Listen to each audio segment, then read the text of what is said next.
जीवन प्रत्येक समस्यार समाधान जानिबा पई न्यू ओडिया समाधान चैनल को सब्सक्राइब करंतु। नमस्कार दर्शक बंधु, मु ज्योतिर्विद रजत स्वागत जनाऊँगी मोर न्यू ओडिया समाधान चैनल को।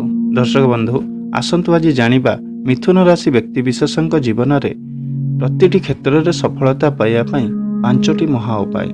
दर्शक बंधु, मिथुन राशि राश्याधिपति होउचंती बुध। मिथुन राशि व्यक्ति विशेषक पई शुभ रंग हेउची लाल, कमला एवं धला। एही तीनोटी रंग को आपण जीवन में व्यवहार कले आपणकर भाग्य उदय होता है। आपण को जीवन में सुख समृद्धि मिलता है।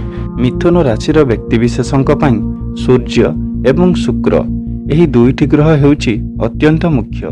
दर्शक बंधु, आसंतु जानिबा एबे क्रमागत भाव में 5टी महा उपाय, जो उपाय गुड़िक माध्यम आपण जीवन में प्रतिटी क्षेत्र में सफलता पाई परिबे। उपाय नंबर 1, जदि आपण जीवन में सबुबेले किछि न किछि समस्या लगी रहुची ताहले आपण एही उपायटी करंतु।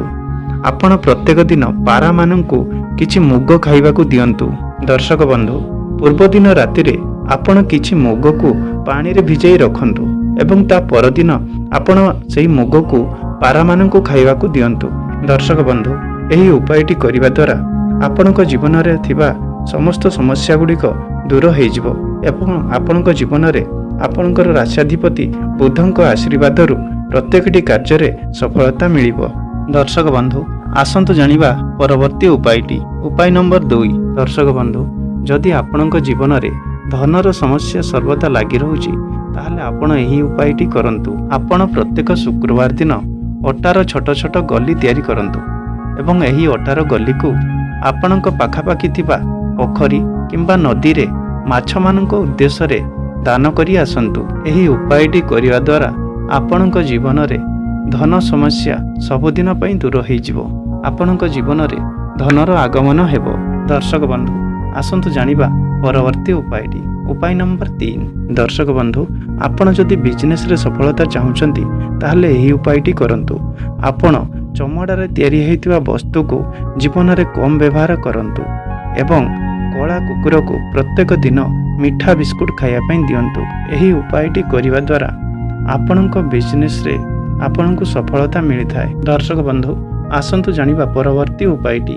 उपाय नंबर 4। आपण प्रत्येक दिन स्नान परे 5टी तुलसी पत्र को सेवन करंतु।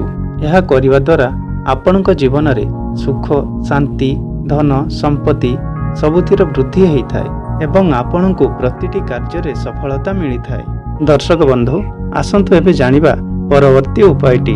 उपाय नंबर 5। दर्शक बंधु, आपण प्रति वर्ष आपणकर जन्मदिन दिन गोटे वृक्षरोपण करंतु। यह करिवा द्वारा आपणकर राश्याधिपति बुधंकर आशीर्वाद आपणको जीवन में सर्वदा रही है, जहा फल आपणको जीवन में प्रतिटी कार्य सफलता मिलवा सहित उत्तम स्वास्थ्य, धन, संपत्ति सबकिछि मिलता है। दर्शक बंधु, आशा करुछि भिडियोटी आपनको भल लागिथिबो। जदि आपनको भिडियोटी भल लागिछि ताहले लाइक, शेयर एवं चैनल को सब्सक्राइब करंतु। धन्यवाद। जय जगन्नाथ।